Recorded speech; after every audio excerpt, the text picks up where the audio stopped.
1947 2000 ମାନେ ପାଖାପାଖି 53 ବର୍ଷ। ତେବେ ଏହି ସମୟ ଭିତରେ ଭାରତ, ଯୋଉଟାକି ଗୋଟେ ଖଣ୍ଡବିଖଣ୍ଡିତ ଆଉ ଦୁର୍ବଳ ରାଷ୍ଟ୍ର ଥିଲା, ସେ ଗୋଟେ ଆଧୁନିକ ଶକ୍ତିରେ କେମିତି ପରିଣତ ହେଲା? ଚାଲନ୍ତୁ ଆଜି ସେ ଅବିଶ୍ୱାସନୀୟ କାହାଣୀ ଭିତରକୁ ଯିବା ଆଉ ଟିକେ ଭଲ ଭାବରେ ବୁଝିବା। ଆଚ୍ଛା, 1947ରେ ଯେତେବେଳେ ସ୍ୱାଧୀନତା ମିଳିଲା, ଠିକ୍ ସେଇ ମୁହୂର୍ତ୍ତରେ ଭାରତ ସାମ୍ନାରେ ଗୋଟେ ପାହାଡ଼ ଭଳିଆ ଆହ୍ୱାନ ଥିଲା। ଆଉ ସେଇଟା କ'ଣ ଜାଣିଛନ୍ତି? ଦେଶ ଭିତରେ ଥିବା 500ରୁ ବି ଅଧିକ ଛୋଟ ବଡ଼ ସ୍ୱାଧୀନ ରାଜ୍ୟକୁ ଏକାଠି କରିବା। ଭାବିଲେ ଦେଖିବା କେତେ ବଡ଼ କାମ। ତେବେ ପ୍ରଶ୍ନଟା ସତରେ ବହୁତ ଜଟିଳ ଥିଲା। ଏତେଗୁଡ଼ିଏ ଖଣ୍ଡ ଖଣ୍ଡ ରାଜ୍ୟକୁ ନେଇ ଗୋଟିଏ ଅଖଣ୍ଡ ଭାରତ ଗଢ଼ିବାର ରାସ୍ତା ବାହାରିବ କେମିତି? କ'ଣ ଥିଲା ସେତେବେଳର ଯୋଜନା? ତେବେ ଆଜିର ଆଲୋଚନାରେ ଆମେ ଏହି ପୁରା ଯାତ୍ରାକୁ 5ଟି ଭାଗରେ ଦେଖିବା। ପ୍ରଥମେ ସ୍ୱାଧୀନ ଭାରତର ଆହ୍ୱାନ କ'ଣ ଥିଲା, ତାପରେ ଗୋଟିଏ ରାଷ୍ଟ୍ର କେମିତି ନିର୍ମାଣ ହେଲା, ତାପରେ ଅର୍ଥନୀତିର ପୁନରୁତ୍ଥାନ, ବିଜ୍ଞାନ ଓ ପ୍ରଯୁକ୍ତିର ଯୁଗ, ଆଉ ସବା ଶେଷରେ 2000 ମସିହାରେ ଆମେ ଦେଖିବା ଏକ ନୂଆ ଭାରତର ଚିତ୍ର। ତେବେ ଆସନ୍ତୁ ଆରମ୍ଭ କରିବା ପ୍ରଥମ ଭାଗରୁ, ସ୍ୱାଧୀନ ଭାରତର ଆହ୍ୱାନ। ଆଚ୍ଛା, 1947ରେ ଯେତେବେଳେ ଦେଶ ସ୍ୱାଧୀନ ହେଲା, ସେତେବେଳେ ପ୍ରକୃତିରେ ଦେଶର ଅବସ୍ଥା ଥିଲା କେମିତି? ଦେଖନ୍ତୁ, ସ୍ଥିତି ବାସ୍ତବରେ ବହୁତ ହି ଗମ୍ଭୀର ଥିଲା। ଗୋଟେପଟେ ବ୍ୟାପକ ଦାରିଦ୍ର୍ୟ, ମାନେ କୋଟି କୋଟି ଲୋକ ଗରିବୀରେ ବୁଡ଼ି ରହିଥିଲେ। ତା ସାଙ୍ଗକୁ ଉତ୍କଟ ବେକାରୀ ସମସ୍ୟା, ପ୍ରବଳ ଖାଦ୍ୟାଭାବ, ଆଉ ସବୁଠୁ ବଡ଼ କଥା ହେଲା ବ୍ରିଟିଶ ଶାସନ ଯୋଗୁଁ ଦେଶର ଅର୍ଥନୀତି ପୁରା ଦୁର୍ବଳ ହୋଇଯାଇଥିଲା। ଏସବୁ ମିଶିକି ଦେଶ ପାଇଁ ଗୋଟେ ବହୁତ କଠିନ ପରିସ୍ଥିତି ତିଆରି କରିଥିଲା। ଏବେ ଆସିବା ଦ୍ୱିତୀୟ ଭାଗକୁ, ଏକ ରାଷ୍ଟ୍ରର ନିର୍ମାଣ। ତେବେ ଏତେ ସବୁ ସମସ୍ୟା ତ ଥିଲା, କିନ୍ତୁ ଏସବୁ ଭିତରେ ପ୍ରଥମ ଆଉ ସବୁଠୁ ଜରୁରୀ କାମ କ'ଣ ଥିଲା ଜାଣିଛନ୍ତି? ସେଇ ଖଣ୍ଡ ଖଣ୍ଡ ହୋଇପଡ଼ିଥିବା ଭାରତକୁ ଏକାଠି କରିବା। ଆଉ ଏଇ ଯେଉଁ ବିରାଟ କାମଟା ଥିଲା ନା, ତାର ନେତୃତ୍ୱ ନେଇଥିଲେ ସର୍ଦ୍ଦାର ବଲ୍ଲଭଭାଇ ପଟେଲ ଏବଂ ଭିପି ମେନନ। ସତ କହିବାକୁ ଗଲେ ତାଙ୍କର ଦିନରାତିର ଅକ୍ଲାନ୍ତ ପରିଶ୍ରମ ହିଁ ଆଜିର ଆଧୁନିକ ଭାରତର ମାନଚିତ୍ରକୁ ଗଢ଼ିଥିଲା। ହଁ, ବେଶୀଭାଗ ରାଜ୍ୟ ତ ନିଜ ଇଚ୍ଛାରେ ମିଶିଗଲେ, କିନ୍ତୁ ହାଇଦ୍ରାବାଦ ଆଉ ଜୁନାଗଡ଼ ଭଳି କିଛି ରାଜ୍ୟ ଟିକେ ସମସ୍ୟା କଲେ, ଆଉ ସେମାନଙ୍କୁ ଏକାଠି କରିବା ପାଇଁ କଠୋର ପଦକ୍ଷେପ ବି ନେବାକୁ ପଡ଼ିଥିଲା। ଏହାର ଗୋଟେ ବହୁତ ଭଲ ଉଦାହରଣ ହେଉଛି ଆମ ନିଜ ଓଡ଼ିଶା। ଭାବିଲେ ଆଶ୍ଚର୍ଯ୍ୟ ଲାଗିବ, କେବଳ ଆମ ରାଜ୍ୟରେ ହିଁ 26ଟି ଅଲଗା ଅଲଗା ଗଡ଼ଜାତ ରାଜ୍ୟ ଥିଲା। ତେବେ 1948ରେ ଏସବୁକୁ ଓଡ଼ିଶା ପ୍ରଦେଶ ସହିତ ମିଶାଇ ଦିଆଗଲା। ଆଉ ଏହାର ଫଳ କ'ଣ ହେଲା? ପ୍ରଶାସନ ବହୁତ ମଜବୁତ ହେଲା, ଆଉ ରାଜ୍ୟର କ୍ଷେତ୍ରଫଳ ବି ବଢ଼ିଲା। ଏବେ ଏକୀକରଣର ଶେଷ ପର୍ଯ୍ୟାୟ। ଏଥିରେ ଯେଉଁ ଅଞ୍ଚଳଗୁଡ଼ିକ ବିଦେଶୀ ଶକ୍ତିଙ୍କ ଅଧୀନରେ ଥିଲା, ସେଗୁଡ଼ିକୁ ମିଶାଇବାର ଥିଲା। 1954ରେ ଫରାସୀମାନେ ଶାନ୍ତିରେ ପୁଡୁଚେରୀ ଛାଡ଼ି ଭାରତରେ ମିଶାଇଲେ, କିନ୍ତୁ 1961ରେ ଅପରେସନ ବିଜୟ ନାମକ ଏକ ସାମରିକ ଅଭିଯାନ କରିବାକୁ ପଡ଼ିଲା, ଆଉ ତାପରେ ଯାଇ ଗୋଆ ପର୍ତ୍ତୁଗୀଜ ଶାସନରୁ ମୁକ୍ତ ହେଲା। ବସ୍, ଏହାପରେ ଯାଇ ଭାରତର ଭୂଖଣ୍ଡୀୟ ଏକତା ସମ୍ପୂର୍ଣ୍ଣ ହେଲା। ଠିକ୍ ଅଛି, ଏବେ ଆସିବା ତୃତୀୟ ଭାଗକୁ, ଅର୍ଥନୀତିର ପୁନରୁତ୍ଥାନ। ଦେଶ ତ ଏକ ହୋଇଗଲା, କିନ୍ତୁ ତା ପରର ସବୁଠୁ ବଡ଼ ଚ୍ୟାଲେଞ୍ଜ ଥିଲା ସେଇ ଯେଉଁ ଭାଙ୍ଗି ପଡ଼ିଥିବା ଅର୍ଥବ୍ୟବସ୍ଥା, ତାକୁ ପୁଣି ଥରେ ଠିଆ କରିବା। ତେବେ ସ୍ଥିତିଟା କିଛି ଏମିତି ଥିଲା, ଗୋଟେପଟେ ଦାରିଦ୍ର୍ୟ, ଅଭାବ ଆଉ ସ୍ଥିରତା, ମାନେ ସବୁକିଛି ଯେମିତି ଅଟକି ଯାଇଥିଲା। ଆଉ ଆମର ଲକ୍ଷ୍ୟ କ'ଣ ଥିଲା? ପ୍ରଗତି, ଆତ୍ମନିର୍ଭରଶୀଳତା ଆଉ ବିକାଶ। ସତରେ ଏହି ପରିବର୍ତ୍ତନର ଯାତ୍ରା ବହୁତ ଲମ୍ବା ଆଉ କଷ୍ଟକର ଥିଲା। ଆଉ ଏଇ ବିଶାଳ ଲକ୍ଷ୍ୟକୁ ହାସଲ କରିବା ପାଇଁ ମୁଖ୍ୟତଃ 3ଟି ପଦକ୍ଷେପ ନିଆଯାଇଥିଲା। ପ୍ରଥମେ 1951ରୁ ଆରମ୍ଭ ହେଲା ପଞ୍ଚବାର୍ଷିକ ଯୋଜନା, ଯାହା ଶିଳ୍ପ ଆଉ ଭିତ୍ତିଭୂମିର ମୂଳଦୁଆ ପକେଇଲା। ତାପରେ ଆସିଲା 1960 ଦଶକର ସବୁଜ ବିପ୍ଳବ, ଯାହା ଦେଶକୁ ଖାଦ୍ୟଶସ୍ୟ ଆତ୍ମନିର୍ଭର କରେଇଲା। ଆଉ ଶେଷରେ 1991ର ଏଲ୍ପିଜି ସୁଧାର। ଏଇଟା ଭାରତୀୟ ଅର୍ଥନୀତିର ଦ୍ୱାର ସାରା ବିଶ୍ୱ ପାଇଁ ଖୋଲିଦେଲା। ଆଉ ଏଇ ଯେ ଦଶନ୍ଧି ଦଶନ୍ଧି ଧରି ଯୋଜନା ଆଉ ସୁଧାର ଚାଲିଲା, ତାର ଫଳ ସତରେ ଅବିଶ୍ୱାସନୀୟ ଥିଲା। 2000 ମସିହା ବେଳକୁ ଭାରତ ବିଶ୍ୱର ଦ୍ରୁତତମ ଗତିରେ ବଢ଼ୁଥିବା ଅର୍ଥନୀତିଗୁଡ଼ିକ ମଧ୍ୟରୁ ଗୋଟିଏ ହୋଇସାରିଥିଲା। ଏବେ ଆମେ ପହଞ୍ଚିଲେ ଚତୁର୍ଥ ଭାଗରେ, ବିଜ୍ଞାନ ଓ ପ୍ରଯୁକ୍ତିର ଯୁଗ। ଦେଖନ୍ତୁ, ଅର୍ଥନୀତି ତ ଆଗକୁ ବଢ଼ୁଥିଲା, ଆଉ ତା ସହିତ ତାଳ ଦେଇ ଭାରତ ନିଜର ଏକ ଆଧୁନିକ ବୈଜ୍ଞାନିକ ପରିଚୟ ସୃଷ୍ଟି କରିବା ବି ଆରମ୍ଭ କରିଦେଲା। ଗୋଟେ ମଜବୁତ ବୈଜ୍ଞାନିକ ଭିତ୍ତିଭୂମି ପାଇଁ ଇସ୍ରୋ, ବାର୍କ, DRDO ଏମିତିକି ବିଶ୍ୱସ୍ତରୀୟ ସଂସ୍ଥା ସବୁ ସ୍ଥାପନ କରାଗଲା। ଆଉ ଏଇ ସଂସ୍ଥାଗୁଡ଼ିକ ହିଁ ମହାକାଶ, ପରମାଣୁ ଶକ୍ତି ଆଉ ପ୍ରତିରକ୍ଷା କ୍ଷେତ୍ରରେ ଭାରତକୁ ଗୋଟେ ସମ୍ପୂର୍ଣ୍ଣ ନୂଆ ପରିଚୟ ଦେଲେ। ହଁ, କେବଳ ଗବେଷଣା ଉପରେ ଫୋକସ୍ ନଥିଲା, ପ୍ରତିଭାର ବିକାଶ ବି ସେତିକି ଜରୁରୀ ଥିଲା। ସେଥିପାଇଁ ତ ଆଇଆଇଟି, ଆଇଆଇଏମ୍ ଆଉ ଏମ୍ସ ଭଳି ଶିକ୍ଷାନୁଷ୍ଠାନ ଗଢ଼ାଗଲା, ଯାହା ଦେଶକୁ ବିଶ୍ୱସ୍ତରୀୟ ଇଞ୍ଜିନିୟର, ମ୍ୟାନେଜର ଆଉ ଡାକ୍ତର ଦେବା ଆରମ୍ଭ କଲେ। ଆଉ ତାପରେ 1990 ଦଶକରେ ଆସିଲା ଡିଜିଟାଲ ଯୁଗର ଆରମ୍ଭ, ମାନେ ଆଇଟି କ୍ରାନ୍ତି। ଆଉ ଜାଣିଲେ ଆଶ୍ଚର୍ଯ୍ୟ ହେବେ, ବହୁତ କମ୍ ସମୟ ଭିତରେ ଭାରତ ନିଜର ସଫ୍ଟୱେୟାର ଆଉ କମ୍ପ୍ୟୁଟର ସେବା ପାଇଁ ପୁରା ଦୁନିଆରେ ପରିଚିତ ହୋଇଗଲା। 2000 ମସିହା ଆସିଲା ବେଳକୁ ତ ଭାରତ ବିଶ୍ୱ ଆଇଟି କ୍ଷେତ୍ରରେ ଗୋଟେ ବଡ଼ ଶକ୍ତି ହୋଇସାରିଥିଲା। ଏବେ ଆସନ୍ତୁ ଆମ ଆଲୋଚନାର ଶେଷ ଭାଗକୁ, 2000 ମସିହାର ଏକ ନୂତନ ଭାରତ। ତେବେ ଏତେ ସବୁ ଘଟଣା ଆଉ ପରିବର୍ତ୍ତନ ପରେ ଦେଶର ଚିତ୍ର ପ୍ରକୃତରେ କେମିତି ଦିଶୁଥିଲା? ଯଦି ଆମେ ଏହି 53 ବର୍ଷର କାହାଣୀକୁ ସଂକ୍ଷେପରେ ଦେଖିବା, ତେବେ ଜାଣିପାରିବା ରାଜନୈତିକ ବିଖଣ୍ଡନର ଯେଉଁ ଚ୍ୟାଲେଞ୍ଜ ଥିଲା, ତାକୁ ଏକ ଏକୀକୃତ ରାଷ୍ଟ୍ରରେ ପରିଣତ କରାଗଲା।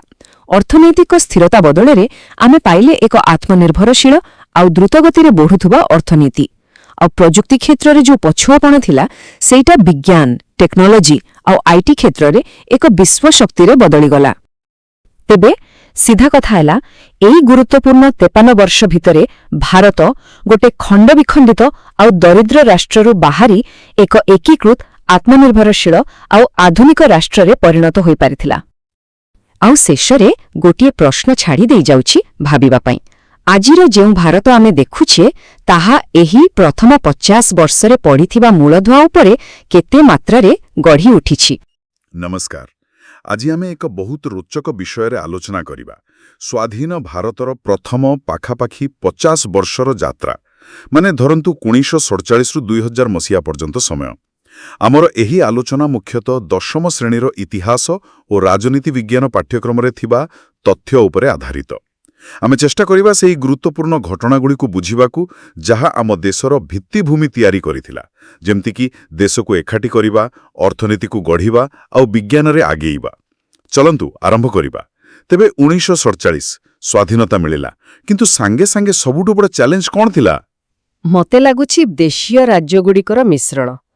ଭାବିଲେ ଆଶ୍ଚର୍ଯ୍ୟ ଲାଗେ, 500ରୁ ଅଧିକା ରାଜ୍ୟ। ହଁ, ଏଇଟା ବାସ୍ତବିକ ଏକ ବହୁତ ବଡ଼ ଆହ୍ୱାନ ଥିଲା, କାରଣ ବ୍ରିଟିଶମାନେ ଯିବାବେଳେ ଏମାନଙ୍କୁ ଖୋଲା ଛାଡ଼ି ଦେଇଥିଲେ।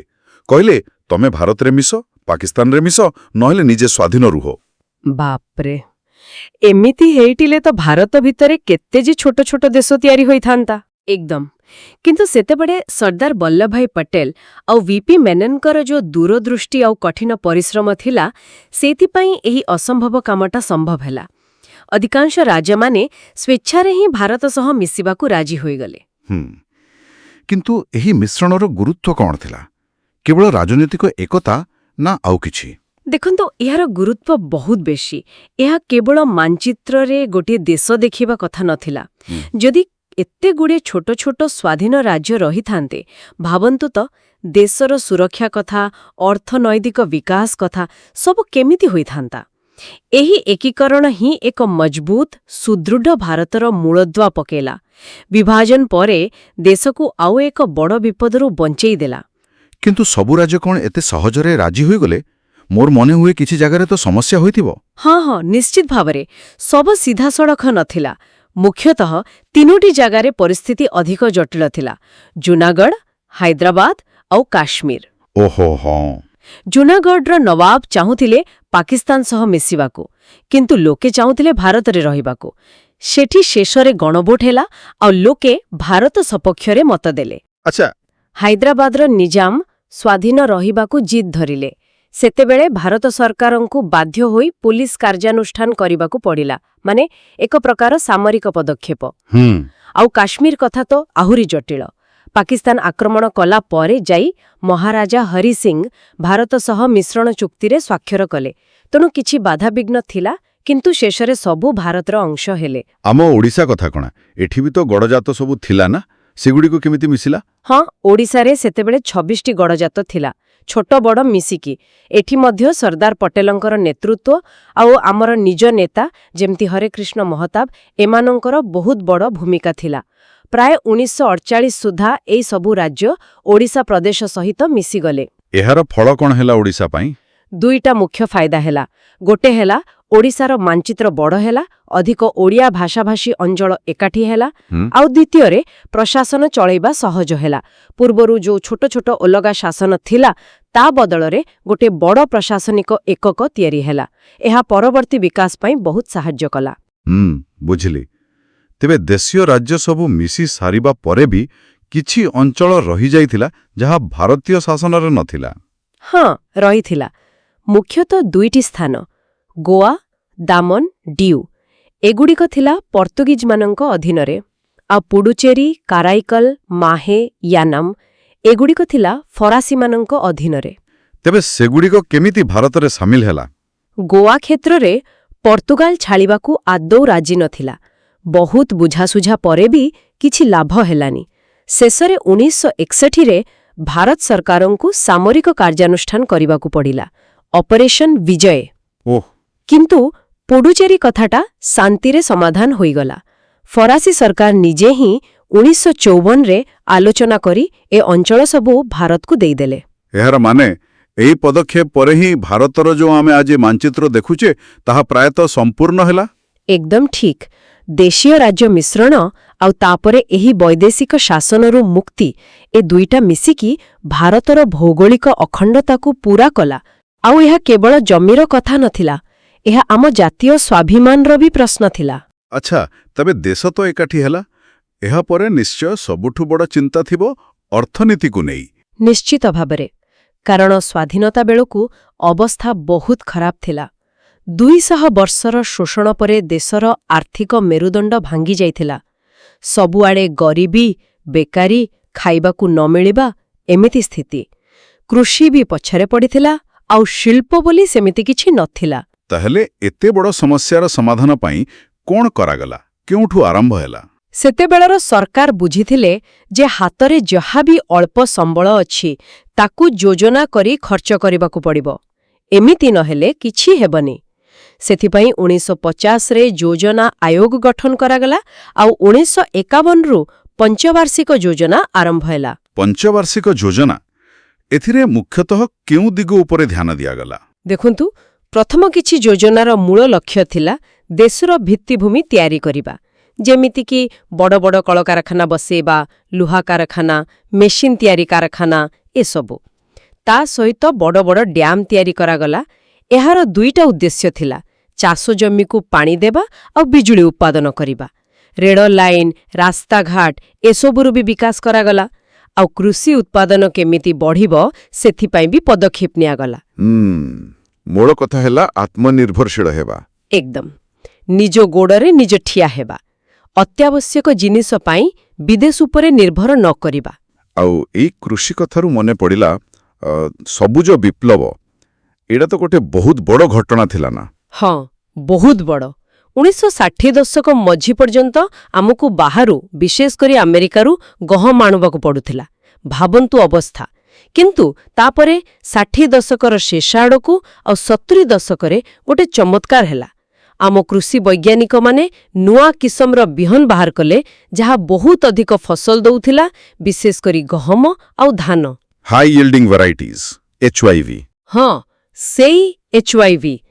ତା ସାଙ୍ଗକୁ ରାସାୟନିକ ସାରର ବ୍ୟବହାର ବଢ଼ିଲା, ଜଳସେଚନର ସୁବିଧା ବି ବଢ଼ିଲା। ଏସବୁ ମିଶିକି ଫସଲ ଉତ୍ପାଦନ ଏତେ ବଢ଼ିଗଲା ଯେ ଆମେ ନିଜେ ଖାଇସାରି ବଳକା ରଖିପାରୁଲୁ।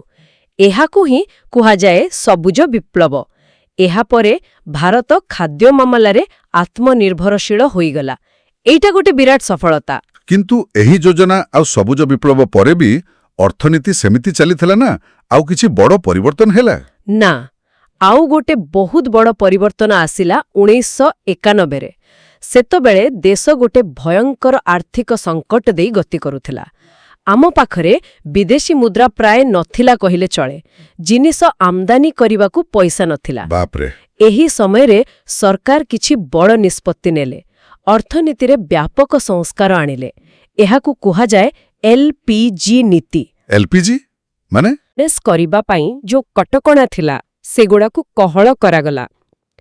ପି ମାନେ ପ୍ରାଇଭେଟାଇଜେସନ ବା ଘରୋଇକରଣ, ମାନେ ସରକାରୀ କମ୍ପାନୀରେ ବେସରକାରୀ ଲୋକଙ୍କୁ ଅଂଶୀଦାର କରାଗଲା ବା କିଛି ସରକାରୀ କମ୍ପାନୀକୁ ବିକ୍ରି କରାଗଲା। ଆଉ ଜି ମାନେ ଗ୍ଲୋବାଲାଇଜେସନ ବା ଜଗତୀକରଣ, ମାନେ ଭାରତୀୟ ବଜାରକୁ ବିଦେଶୀ କମ୍ପାନୀ ପାଇଁ ଖୋଲାଗଲା ଆଉ ଭାରତୀୟ କମ୍ପାନୀ ବି ବାହାରେ ବିଜନେସ୍ କରିବା ସହଜ ହେଲା। ଆଚ୍ଛା, ତେବେ ଏ ଏଲ୍ପିଜି ନୀତିର ପ୍ରଭାବ କ'ଣ ହେଲା? ଏଟା କାମ କଲା? ହଁ, ଏହା ପରେ ଭାରତୀୟ ଅର୍ଥନୀତିର ଗତି ବହୁତ ବଢ଼ିଗଲା। ଜିଡିପି ଗ୍ରୋଥ ରେଟ୍ ବହୁତ ବଢ଼ିଲା। ନୂଆ ନୂଆ ଇଣ୍ଡଷ୍ଟ୍ରି ଆସିଲା, ସେବା କ୍ଷେତ୍ରର ବହୁତ ବିକାଶ ହେଲା। ଲୋକଙ୍କ ପାଖରେ ଜିନିଷ କିଣିବା ପାଇଁ ଅଧିକ ଅପସନ୍ ଆସିଲା, ବାହାରୁ ବି ପୁଞ୍ଜି ଆସିଲା। ଅବଶ୍ୟ କିଛି ଲୋକ କହନ୍ତି ଯେ ଏହାଦ୍ୱାରା ଆୟରେ ଅସମାନତା ବଢ଼ିଲା, କିନ୍ତୁ ମୋଟ ଉପରେ ଦେଖିଲେ ଏହି ସଂସ୍କାର ଭାରତକୁ ଏକ ଦ୍ରୁତ ବିକାଶ କରୁଥିବା ଅର୍ଥନୀତିରେ ପରିଣତ କରିବାରେ ବହୁତ ସାହାଯ୍ୟ କଲା। 2000 ମସିହା ବେଳକୁ ଚିତ୍ର ପୁରା ବଦଳି ଯାଇଥିଲା। ବାଃ, ଏ ତ ଗଲା ରାଜନୀତି ଆଉ ଅର୍ଥନୀତି କଥା। ଏହା ସହିତ ଆଉ ଗୋଟେ ଗୁରୁତ୍ୱପୂର୍ଣ୍ଣ କଥା ହେଲା ବିଜ୍ଞାନ ଆଉ ଟେକ୍ନୋଲୋଜି। ଏ ଦିଗରେ କ'ଣ ହେଲା? ଏକଦମ ସଠିକ ପ୍ରଶ୍ନ। ଦେଖନ୍ତୁ, ସ୍ୱାଧୀନତା ପରଠୁ ବିଶେଷ କରି ନେହେରୁଙ୍କ ସମୟରୁ ବିଜ୍ଞାନ ଆଉ ବୈଷୟିକ ଜ୍ଞାନ ଉପରେ ବହୁତ ଗୁରୁତ୍ୱ ଦିଆଯାଉଥିଲା। ସେମାନେ ଭାବୁଥିଲେ ଯେ ବିଜ୍ଞାନ ବିନା ଆଧୁନିକ ଭାରତ ଗଢ଼ିବା ସମ୍ଭବ ନୁହେଁ। ସେଥିପାଇଁ ଦେଶରେ ବହୁତ ଭଲ ଭଲ ଗବେଷଣା ସଂସ୍ଥା ଆଉ ଟେକ୍ନିକାଲ ଇନଷ୍ଟିଚ୍ୟୁଟ୍ ତିଆରି କରାଗଲା। କିଛି ମୁଖ୍ୟ ସଂସ୍ଥା ବିଷୟରେ କହିବେ କି? ଯେମିତିକି ନିଶ୍ଚୟ, ମହାକାଶ ଗବେଷଣା ପାଇଁ ତିଆରି ହେଲା ISRO, ଭାରତୀୟ ମହାକାଶ ଗବେଷଣା ସଂସ୍ଥା। ଆଜି ଆମେ ଯେତେ ସ୍ୟାଟେଲାଇଟ୍ ଛାଡ଼ୁଛୁ ତାର ମୂଳଦୁଆ ସେହିଠୁ ପଡ଼ିଥିଲା। ପରମାଣୁ ଶକ୍ତିକୁ ଶାନ୍ତିପୂର୍ଣ୍ଣ କାମରେ ଲଗେଇବା ପାଇଁ ତିଆରି ହେଲା BARC, ଭାବା ଆଣବିକ ଗବେଷଣା କେନ୍ଦ୍ର। ଆଉ ଦେଶର ସୁରକ୍ଷା ପାଇଁ ମିସାଇଲ୍ ଆଉ ଅନ୍ୟାନ୍ୟ ପ୍ରତିରକ୍ଷା ଉପକରଣ ତିଆରି କରିବା ପାଇଁ ତିଆରି ହେଲା DRDO, ପ୍ରତିରକ୍ଷା ଗବେଷଣା ଓ ବିକାଶ ସଂଗଠନ। ବାଃ, ଏମାନଙ୍କର ଅବଦାନ ତ ବହୁତ। ହଁ, ଏହି ସଂସ୍ଥାଗୁଡ଼ିକ ବହୁତ ଗୁରୁତ୍ୱପୂର୍ଣ୍ଣ କାମ କରୁଛନ୍ତି। ଭାରତକୁ ଟେକ୍ନୋଲୋଜି କ୍ଷେତ୍ରରେ ଆଗକୁ ନେଇଛନ୍ତି। କିନ୍ତୁ ଏ ଯୋଉ ବୈଜ୍ଞାନିକ, ଇଞ୍ଜିନିୟର, ଏମାନେ କୋଉଠୁ ଆସିଲେ? ଏମାନଙ୍କୁ ତିଆରି କରିବା ପାଇଁ ଶିକ୍ଷା ବ୍ୟବସ୍ଥା ବି ତ ଦରକାର। ଏକଦମ। ଖାଲି ଗବେଷଣା ସଂସ୍ଥା ଖୋଲିଦେଲେ ତ ହବନି, ଭଲ ପାଠ ପଢ଼ିଥିବା ଲୋକ ବି ଦରକାର। ସେଥିପାଇଁ ଦେଶରେ ବିଶ୍ୱସ୍ତରୀୟ ଶିକ୍ଷାନୁଷ୍ଠାନ ବି ଖୋଲାଗଲା। ଇଞ୍ଜିନିୟରିଂ ପାଇଁ IIT ଗୁଡ଼ିକ, ମ୍ୟାନେଜମେଣ୍ଟ ପାଇଁ IIM ଗୁଡ଼ିକ। ହଁ, IIT, IIM। ଡାକ୍ତରୀ ପାଠ ପାଇଁ ଏମ୍ସ। ତା ଛଡ଼ା ବିଶ୍ୱବିଦ୍ୟାଳୟ ଶିକ୍ଷାକୁ ଦେଖିବା ପାଇଁ UGC ଆଉ ବିଭିନ୍ନ ପ୍ରକାର ବୈଜ୍ଞାନିକ ଗବେଷଣାକୁ ସାହାଯ୍ୟ କରିବା ପାଇଁ CSIR।